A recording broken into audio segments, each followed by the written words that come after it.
Assalamu alaikum wa rahmatullah, bismillah, walhamdulillah, wassalatu wassalamu ala ashrafil mursalin wa ala alihi wa 𝗘𝗴𝗴𝗶𝗵𝗵 amma ba'd.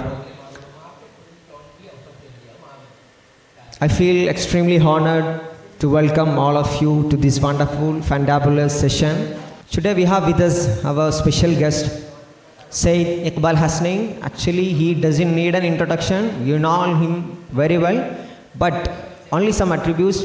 He's a renowned Indian glaciologist and environmental scientist as well. He's an expert on glaciology and Himalayan glaciers as well. And he has served as a former Vice Chancellor of Calicut University, and he was the chairman of the Glacier and Climate Change Committee or Commission, which was set up by the Sikkim government. So it's my privilege and happy to talking with you, sir. Totally, how do you feel about yourself? You know, from just being a student at the bottom to the level of Padma Shri Syed Iqbal Hasnain. How do you feel totally about yourself? Okay, that is a good question. You know, I was a student of earth sciences or geology, what we call it popularly. I passed out from the Aligarh Muslim University. Then I went to join the National Geophysical Research Institute in Hyderabad, where I did my PhD, doctorate in, it's not in glaciology, it is in water sciences and some rocks of Mysore state and chemistry. Chemical analysis of certain group of rocks in the Mysore state. That was my PhD topic. And after that I went to Holland and International Institute of Hydrology in the Delft city of Delft near Amsterdam, on a Government of India scholarship, and I did my MS program in hydrology. Then at that time I joined as a lecturer in Aligarh Muslim University, and I was working there. After 3-4 years I went to Libya and joined the Faculty of Engineering of Gar Yunus University and worked there for 5-7 years, and then come back, and then I joined Jawaharlal Nehru University as a assistant professor in environmental sciences, and after certain period I became a professor, and there I started working on the glacier because I had a background in hydrology. So first I started working on the waters of the coming out from the ice from the glacier. Then I graduated and done more things about the mass balance of the glacier, how the mass changes, how they are big and why they are shrinking and smaller. So these all are the connected things. I did it, but why so important that so many people can do it? But I was the first person who brought into the university system. Earlier it was the Government of India under Geological Survey of India was doing these programs since British time, but they never published any data on that. So when I published my data and started knowing, so the international community came to know that something is going on which is available in the public domain. So this public domain program is attracted global attention at that time because the glaciers in the Himalaya, they are in large numbers. So at that time I met the International Commission of Snow and Ice secretary in Japan. In Tokyo I was attending a meeting, and he offered me, why don't you become the chairman of Southeast Asia Glacier Commission. And that Southeast Asia have India, Pakistan, Bangladesh, China. So China was included in that. So I became the chairman, and I was holding the meeting in Kathmandu, so the Chinese and the Pakistanis can join that program. So, but unfortunately Pakistan never shown an interest in that, they never attended, but Chinese used to come and attend the meeting. Then I published the status report of this Himalayan glaciers to a conference in Birmingham in some 90s, I don't remember the year, and that also published by the International Commission. Then they put me in some other committees, so I was really going so many other countries. I gone to Alaska, I go to Japan, South America, South Africa, and you name any country, I've been there in Europe, France, Germany, and I was visiting the glaciers and all those things. So I became a glaciologist. Pakka. So, That's how you became a glaciologist, totally. So I graduated slowly from different disciplines. Ultimately, I ended up as a glaciologist. Okay. This is how you became a glaciologist, totally. Yeah. Sir, please would you please share your memories, childhood memories, where you studied, your teachers, Okay, I your was school, born in and the subjects that you were interested most in. Yeah, I was born in a village. My house was very big. My father was a kind of a landlord of that area and some other villages. So, but he used to in a urban, not an urban area, but the rural area. And he has made a huge house there, and with all the facilities, with all the garden. It was in 25 acres land. 25 acres land. It was a very huge house and lot of big boundaries and all that. So I am in a village, but I have a totally isolated life from the other villagers, because we were very restricted not to go out from the building and all that. And then after, I have not attended any first, second, third, fourth classes. I am directly admitted to the grade 6. So when he started his education directly from 6th standard. 6th grade. Not our 1, 2, 3, 4, 5 classes, not our like us. Not that, because I was not mixing with the other people. So I went to the city. So till 6th standard, you didn't study anything? No, somebody was there to teach me at home. From home, okay. From home. Okay. So home teaching. Home tuition, you got the home tuition. And led to the 6th grade. From 6th standard, you started your formal education. Yeah, 6th standard from a school education. Okay. And then there was in a Muzaffarnagar city, still there. It was a school founded in 1932. 1932. It's known as Islamia Inter College. So I was admitted in that and passed my high school. From there? High school in 1960 or whatever, I don't remember. And then I went to the Aligarh Muslim University to take an admission in BSc or pre-university. Your bachelor in Aligarh Muslim and University. Then I got the bachelor degree from there and master's degree from there. And then I never back to the Aligarh. Then I went as a teacher there. After you went as a teacher? Yeah. Then after completing your bachelor in not Aligarh Muslim University? Bachelor, master's, and then after Hyderabad, I became after a Hyderabad, teacher. you became a teacher.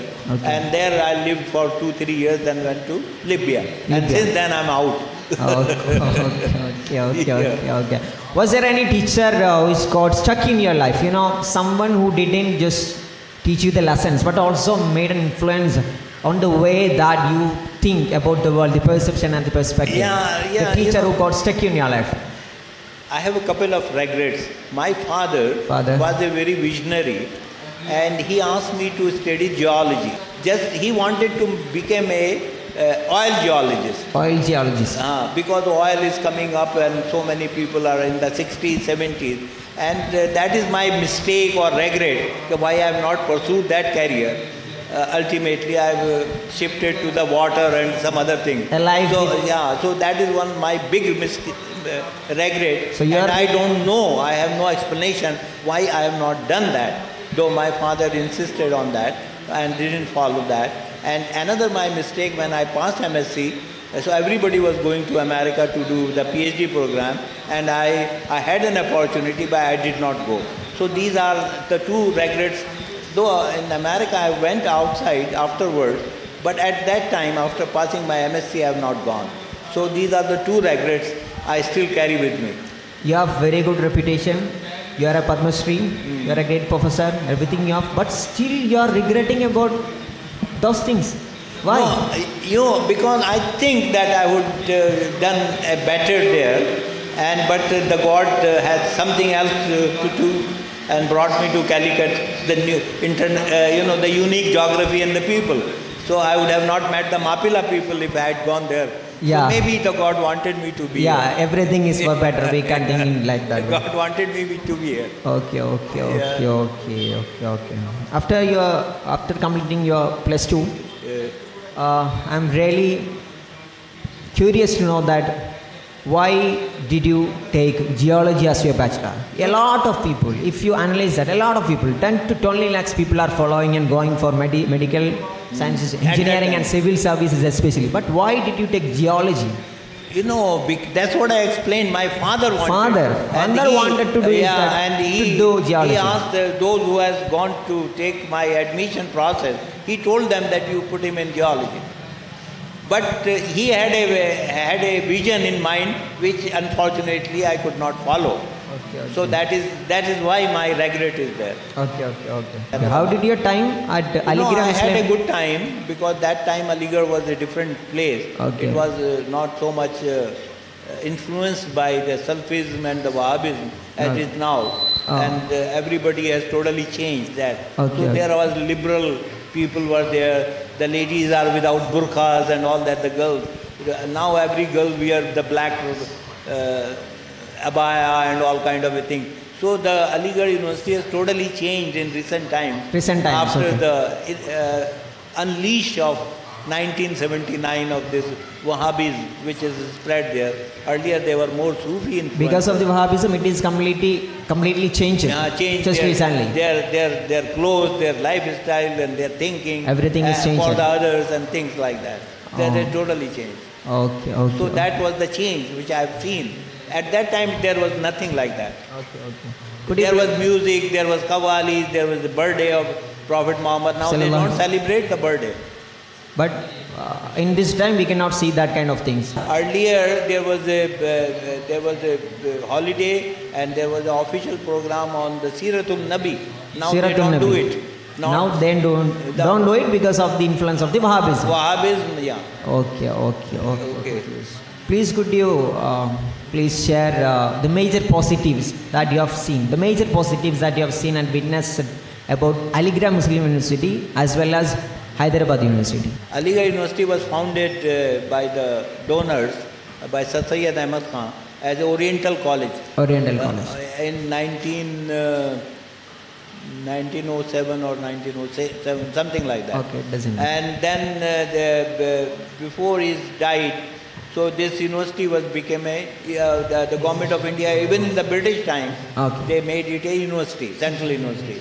So it is one of the few universities which was made at that time. In 20s, I think in 24, it was declared as a central university. So Banaras Hindu University and the Aligarh Muslim University was founded at the same time. And the university has the good teachers and the good academic atmosphere. I used to live in the hostel there with the students, and we had a good time there. So I must say that Aligarh played a very important role after the partition in educating the North Indian Muslims. Because there was no other institution was there. They are there. The Delhi University is there. But they are not functioning very well. The Muslims, Muslims are also going there, but in a limited. Allahabad University, Delhi University, in a limited number. But Aligarh was having a large numbers, and that played a very important role in educating the community. Muslim community, especially. The community, at that time. And then now there are many colleges, many people. Now every city has a college and all that. The people study there. They may come for higher education and all that. Then Jamia Millia has come and the Jamia Hamdard has come. So these are the three institutions which is managed by the Muslims, Muslim management institutions. And Aligarh Muslim University totally funded by the government of India. Totally. 100% funding. So that's why this BJP government brought a bill to change that the status of that. To reduce the fund.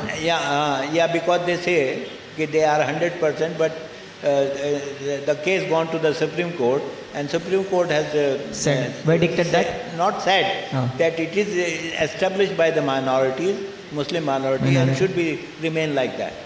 So its character should not be changed. 100% fully funding by government. Government of India. Not a single penny coming from any private source.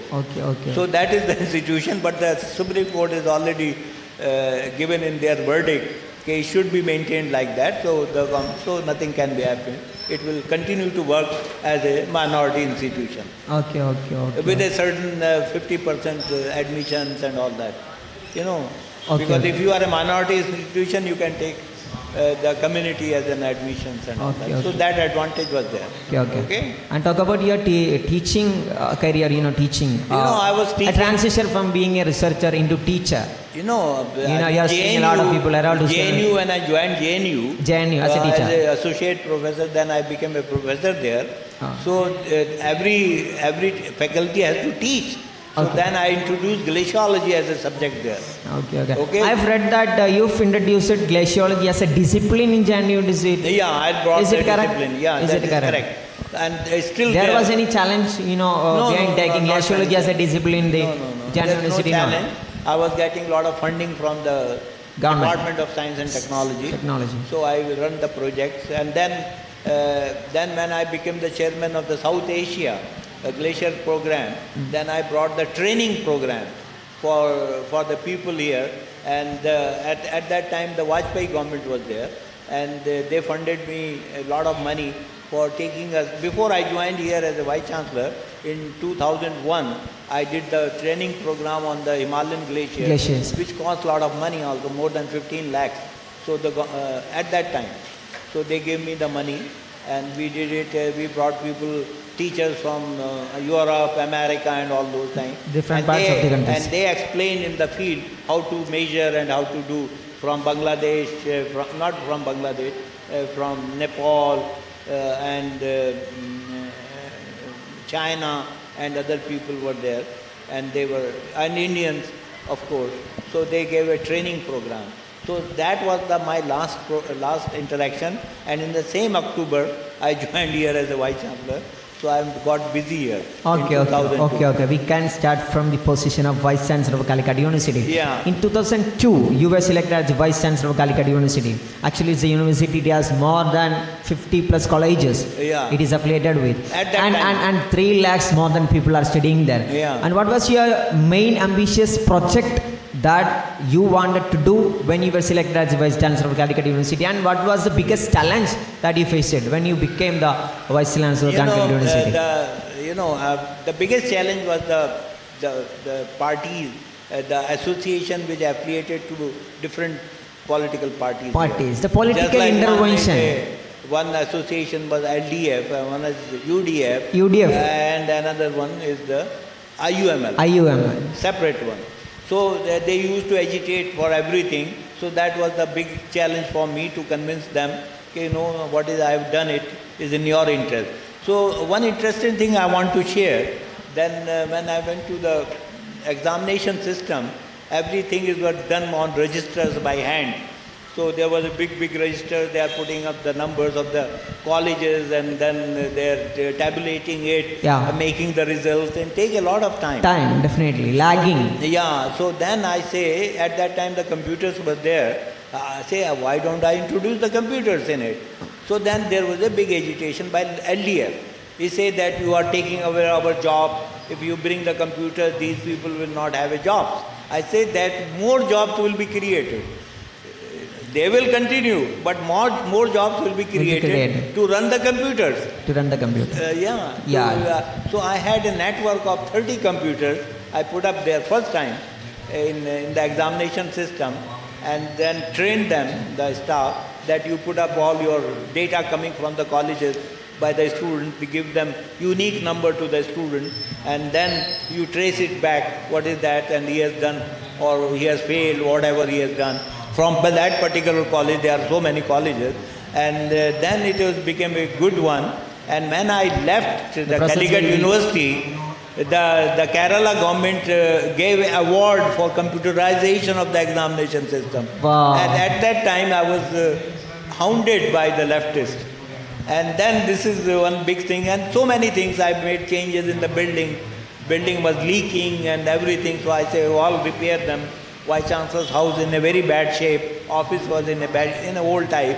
So I changed, brought new furniture, more smarter, and then did it.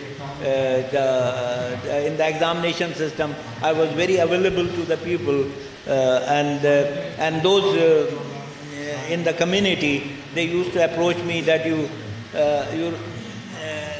see our files are stuck up so many years.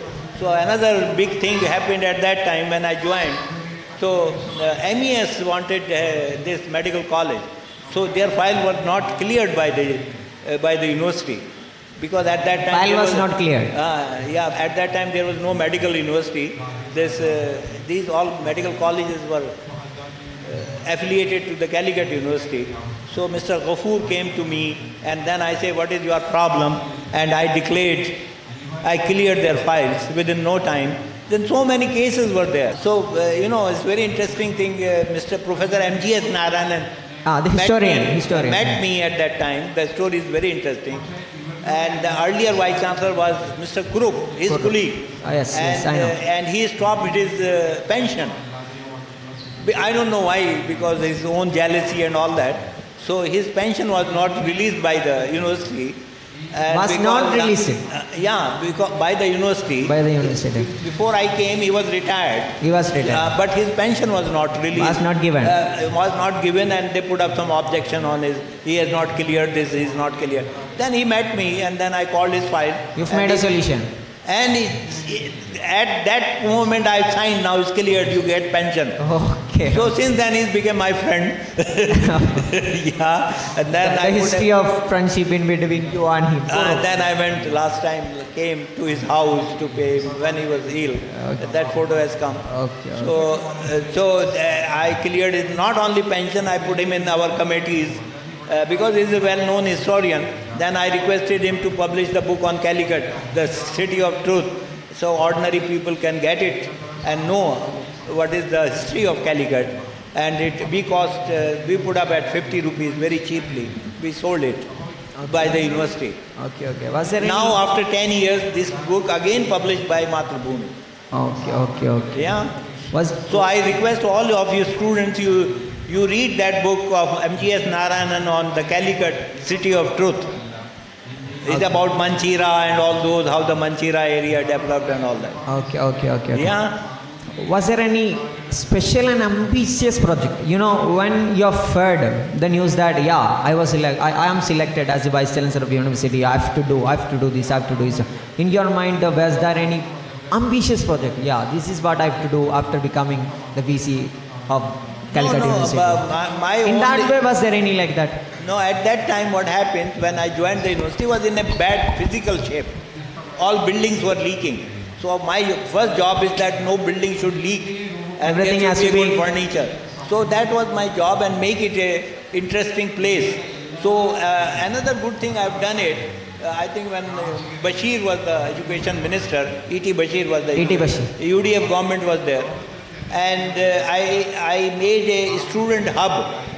So what is the student hub means? Student camp. There was a cafeteria. I renovated the cafeteria completely. Brought good tables with the glass top and all that. And then nearby I put up a bookshop and a computer room. If the student want to do any, write email and all those things, they can access anytime, 24/7. So I called it and then music program and cultural program been happened in that area. So it is a center of the university. We made a hub, and that we call the students hub. Students hub. So they can come there, come just together, relax they can there sleep. Okay. and do whatever they want to do it. Nobody is restricting them. So that was another is still there. That is still there. Oh, okay. Okay. So that was that hub. Hub is still there. Which is created and renovated by you. Your contribution. No, I renovated everything. It was a bad cafeteria. Okay. I could not. So I said, you renovate it and bring the new table. I brought the new canteen honor somebody, I don't know.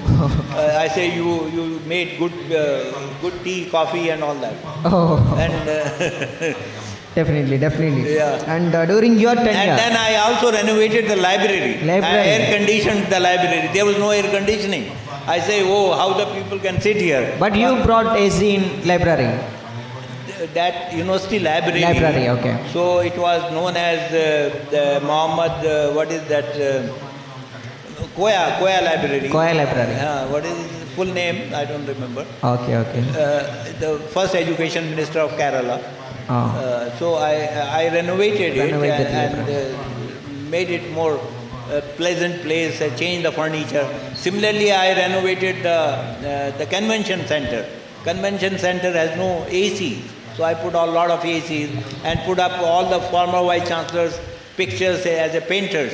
I had a local painter engage and say, make paintings and put up on the walls. Of course, every including my painting. Okay. If we go there, we can see your painting as well. It's still there. Okay. During your tenure, you have made a lot of large and good contributions to Calicut University. Definitely and the community in the Mallapuram, they had so many colleges. Who has to come to me? I say, okay, bring your file.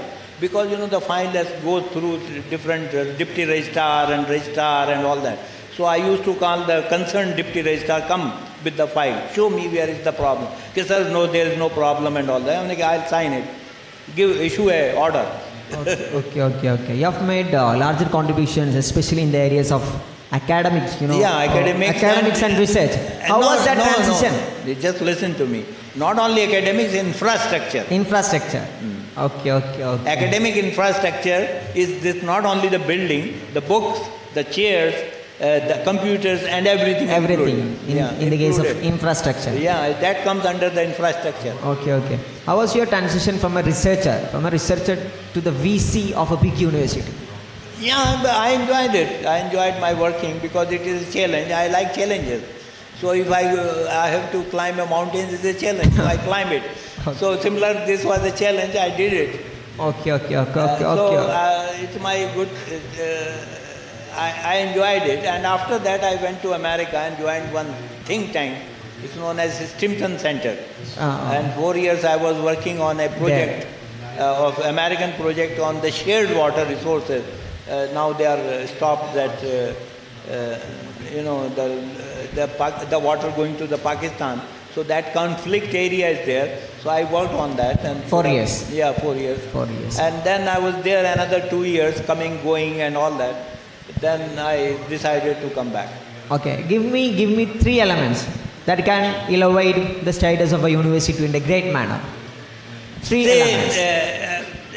If you have a great experience, I can... I can say to my Vice Chancellor also, to whom I know, they listen or not, that is their problem.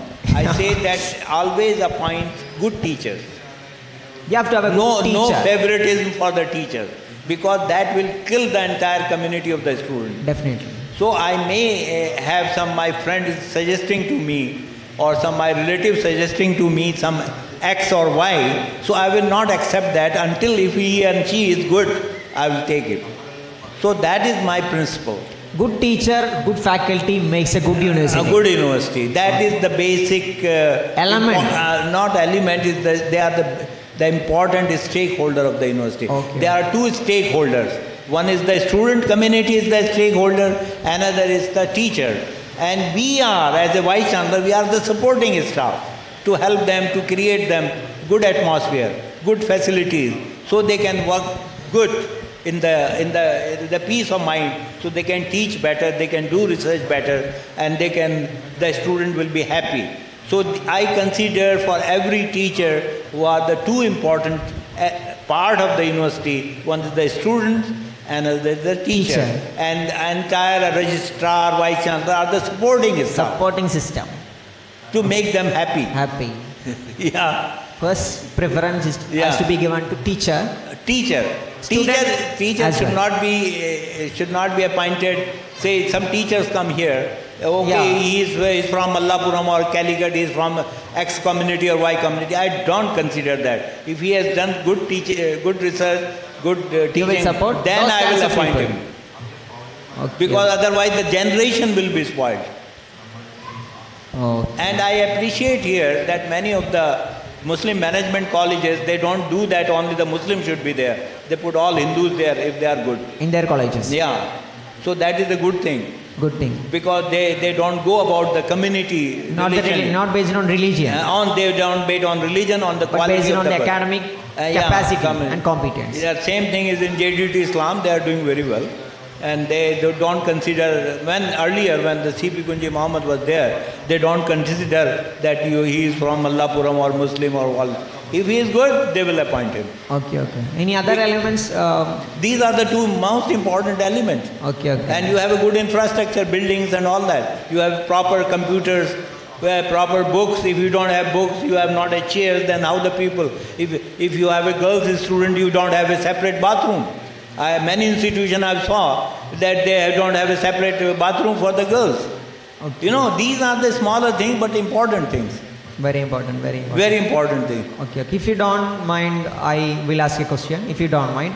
Because as a student who completed degree from Calicut University as distance, Yeah. you know, I think university is lagging a lot in conducting exams, publishing the result and giving in the certificates. Why? 56-year experience Calicut University has. But I tell you why. They are because every Vice Chancellor has a limited period. Why? 4 years. 4 years, 5 years. 5 Not years, that's some all. universities 5 years. 5 years is the maximum. 4 years, 3 years. 3. That is how the Vice Chancellor. So the administration should continue. There are local admission people and other. They are permanent. They continue. They are permanent. So if somebody has put up a good direction, good narrative, good guidelines, they should follow it. But they follow if somebody comes, a Vice Chancellor, he has a different mindset. He may change it, or he just avoid it. Oh, I just take a salary. Why should I bother whether the result is out? So it is bad practices. so do you think that It is not a good Vice Chancellor. Good Vice Chancellor see everything. Because that everything is going on, and that is come down to the students and the teachers. So do you think that the current tenure of a VC has to be extended? No. There's no need of extension. 4 years, if we extend the 4 year into 6 year, it will be much more good for the university. No, because any Vice Chancellor can contribute his or her might, whatever he wanted to do, or his knowledge. But that continues, because why one always be there? It became boring for everybody to do the same job again and again. Because I remember that Fazlul Ulma degree, the Arabic degree, at my time it was 70,000 students. So I have to sign 70,000 only for them. Every certificates and manually. They were all private students, mostly private, but we have to in the Arabic graduation degree. Absolutely. So that create a boring job. Sometimes you feel bored. Okay. So, but anyway, it is a good experience once in your lifetime. And if you have any positive, say if I come here, I gave my speech, so I talk not the normal thing, oh thank you very much, you have given me an opportunity, I came here and you are very nice people and all that. But I say what? The new things is coming that I have talked about, the critical thinking. Very, very important. That the students, the teachers and all. Everything has to be questioned. So if I am talking about the climate change, okay, climate change, so many information is available on the net. You can get it. I am not giving. But you try to evaluate it, and you try to critical think about it. You have to question about it. Yeah, and see whether the information is correct or hoax. So that is up to you, how you do it. Okay. So that is important. Critical and as the time changes, education also changes. Okay, what we were studying 30 years back, they no more. So now the time has changed. That's why I'm asking some student met me in Islamic studies. Say, why don't you do the this management of Islam or Islamic issues? That will be an MBA. So an MBA in management we of are Islam. doing the management of finances, supply chain and blah blah. Why don't we do the Islamic management? Definitely, students will try on it as well. Definitely. Yeah. So that will also give a new direction. You have to be innovative. Think out of box. Okay? Definitely, students will try on it. But don't follow that what is written in the book. You get 90% marks. 90% marks is not important. Qualification is important than certificate. Your thinking, the analysis is important. Okay? Okay. You can do more things. Those people who have the Bill Gates or the Steve Jobs, they are failed people. Yeah. But they have an idea. Yeah. And they pursue that idea and they change the whole world. That's really. And all the innovators are failed students. Yeah, definitely. That's really nice, a good suggestion. Yeah. And when it comes to COP conference and climate change, you have participated, I think I've read that you have participated in COP 15 conference. Yeah. Am I right? Yeah, Paris. What was the importance of COP conferences? COP conference. And how was your experience in COP 15?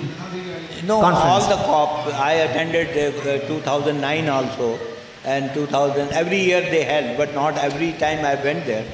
So the 2015 Paris Agreement was there that we have to stop the global warming. Reducing the global warming. At 2 degrees Celsius. Am I correct? Into 2 degrees Celsius or 1.5? No, less than that. Yeah. 1.5. 1.5. 1.5 degrees Celsius. It has to be so reduced. already we are already crossed. That's why we're saying that now the world is not warming, it is boiling, because already we have reached. Because we as a human being have not done any changes.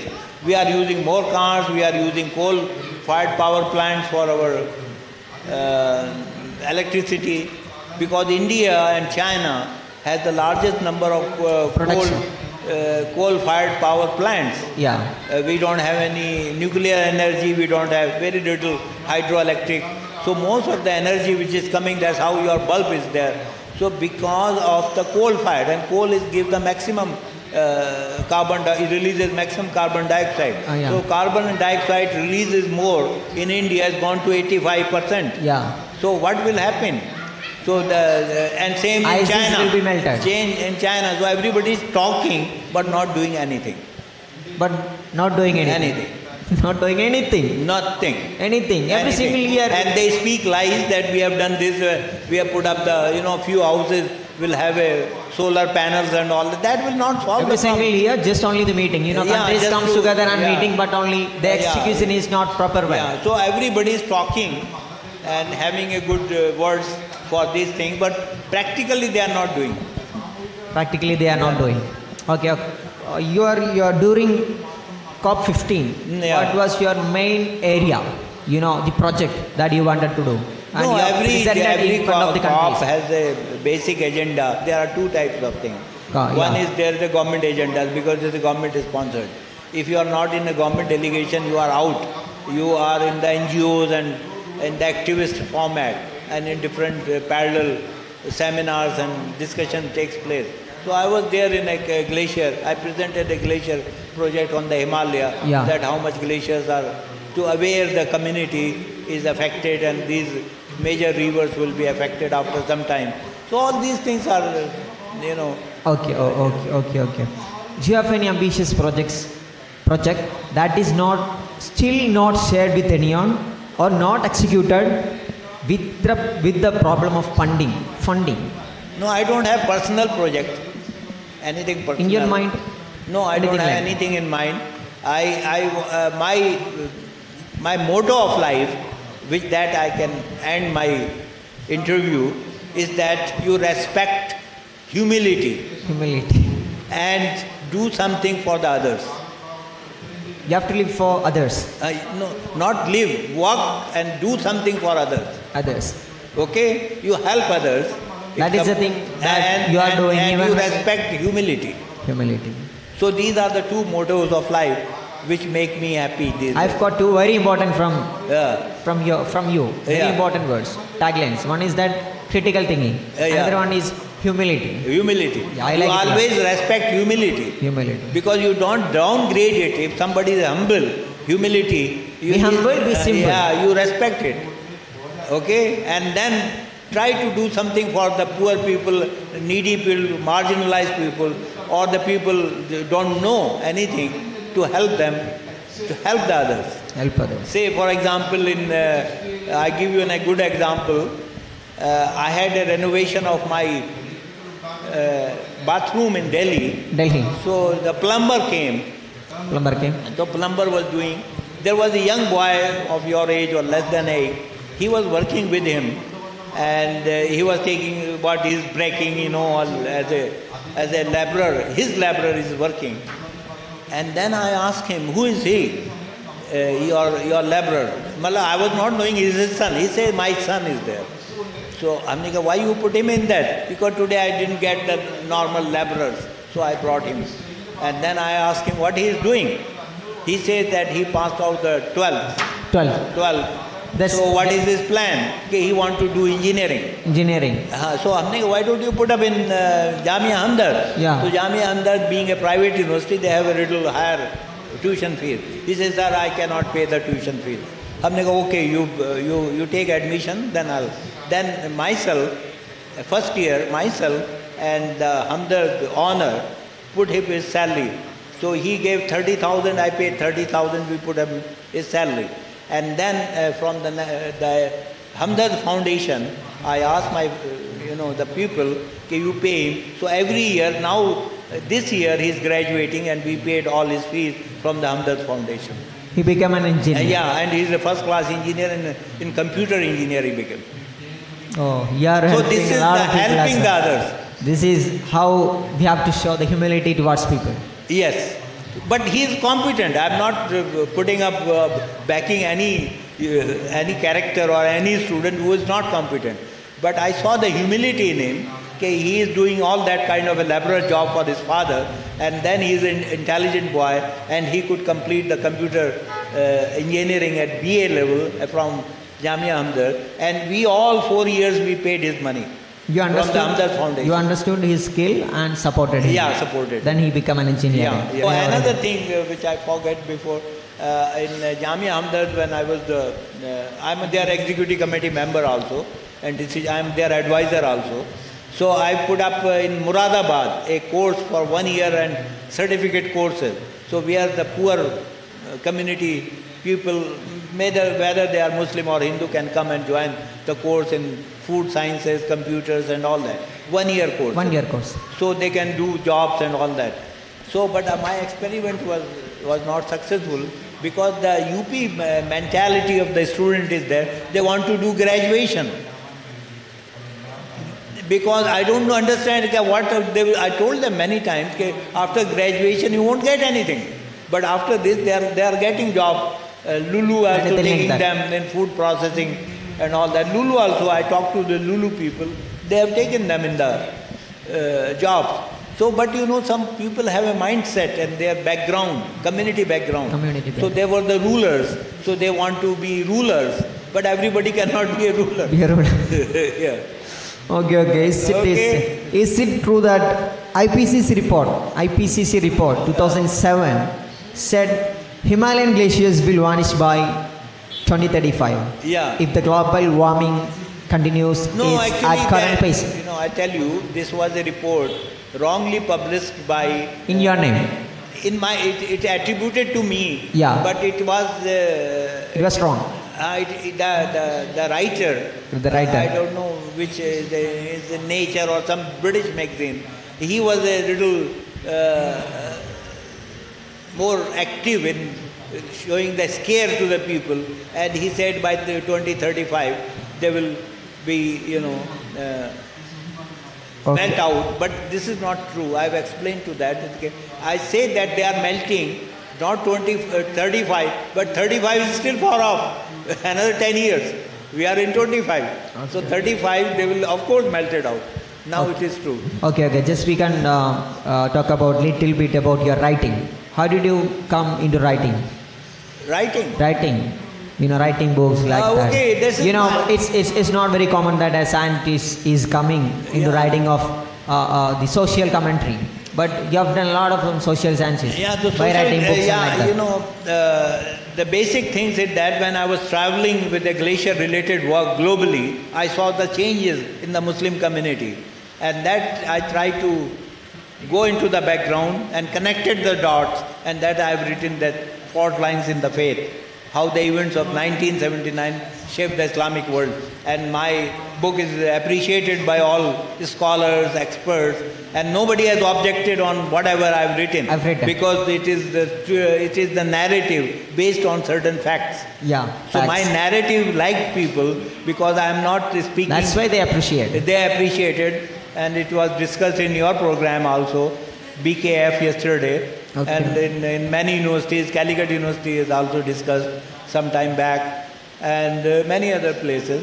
And Islamic Center Delhi also discuss it. Okay, okay. In the just we can talk about a little bit about geopolitics. In the time of Iran Revolution in 1979, the US and Iran were enemies. The US supported Shah and stood against Iran.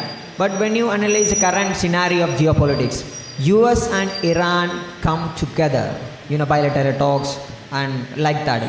Iran's want their economy back, and US wants to reduce the nuclear weapons escalation from the side of Iran. That's what America wants. So they come together in bilateral talks, which is completely different from what was the scenario in 1979. In 1979, they were enemies, but when it comes to 2025, they come together as friends. What do you think about it? The geopolitical shift in between US and Iran. Recently, the Hindu has published an e-book, and you can go to the website of that Hindu, and you will find the world divided over West Asia. West Asia. The title of that book. The world is divided by... Is not. The world divided over West Asia. Okay. Okay? And in that, my article is there. They requested me, I put up an article on Iran, how the Iran is changing and behaving like that. So, okay. So now that book is there on Amazon, but it is an e-book, it is not a hard book. Okay. And John is the editor. John is a former JNU student. Now he is in Chennai. He is the editor of that. I think South India editor of Hindu. So he is the editor of this book also. So what happens with Iran? Iran is an old civilization. It's not a new. It's a very old civilization. And they have a good education system in Iran. And they are very competent people. Earlier they were exposed to the Western things, but now they are restricted. But they have developed all kind of missiles and these reactors and all those things. They have not taken anybody's help, and so they became a powerful. So the Israel has brought this in the minds of the Americans and Europeans. Okay, if they have a bomb, then they will kill us. So the whole world community, international community, should stop making Iranians atomic bombs. Actually, they are not making atomic bombs as I know it and read it. But they are doing it for nuclear power station and all that. But of course they have a kind of a leadership which has his own agendas, and they supported Hamas despite of all the objections. No Arab countries has supported them. You see, no Arab countries has supported. Only the support comes from the Iran. To Hamas in financial things and other things. Okay. So these are now they were against since Salman has come back to the power, they started friendship now. They come together. And in their own, because both have oil resources, both are very powerful countries. So instead of fighting, so they thought why don't they join together? So they had a military exercise together, they had a meeting of defense ministers together, and they are working out together, so many things. I know that you are a very good analyzer in terms of geopolitics. Hamas, Hezbollah and Houthis are supported by Iran, no doubt in that matter. Do you think that these extreme political powers are making the Israel and Palestine conflict more worse? It is a way of thinking, means you can think that way also. But some people say, if I say Hamas is a terrorist group, what will be your comment on it? My comment is that the Palestinian issue is hanging for so many years. Yes. And there's a very long history. Since 70 years. Okay? And I see there is a real discrimination to them, because that was their land. And that was the mistake of the European power, like British power. He are responsible, as they divided us in India and Pakistan. So they also they brought these people, and established in somebody's land. Okay? Yeah, yeah. And that somebody who's coming as a guest became very powerful and pushing them out. So over the years, they were discriminated against, and they captured their land, their farms and everything. So the Hamas was really frustrated because Hamas also developed. Because of these kinds of interventions. So happening so many times. So they attacked, but the global communities are not supported him. Supporting him.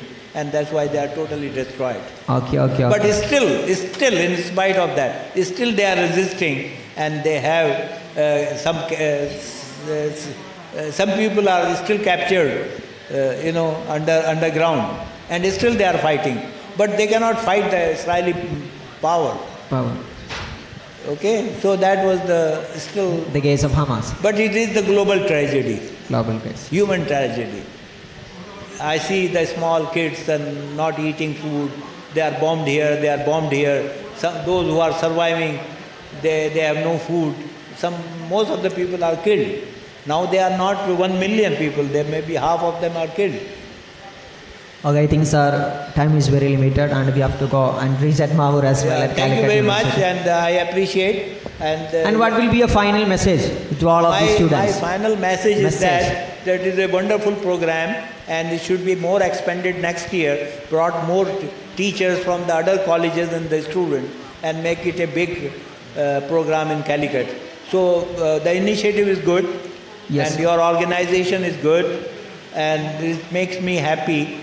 And next year it will be a much bigger program, and whatever the help I want to provide, I'll provide to the organizers, and I'll be happy to associate it with it. And another thing, I want one of the program to be done in Delhi with the Jamia Hamdard, that I will see that one of your program can be done there. In Delhi? Yeah, in Delhi next year. Next year. We will try our maximum. So you can have this kind of a program. You can talk about South India, Kerala and all that, your achievement, and you can listen to them, and you can have a more bigger interaction with the North Indian community. So I wish you all the best. Thank you very much. Okay. Anyway, anyhow, thank you so much for your allowed, sir, and you're always welcome back to the BKF upcoming sessions as well. In the next year, if we invite you, you must be here. And it was truly my privilege and happy to talking with you. This we can close up. That's all. Assalamu alaikum wa rahmatullahi wa barakatuh.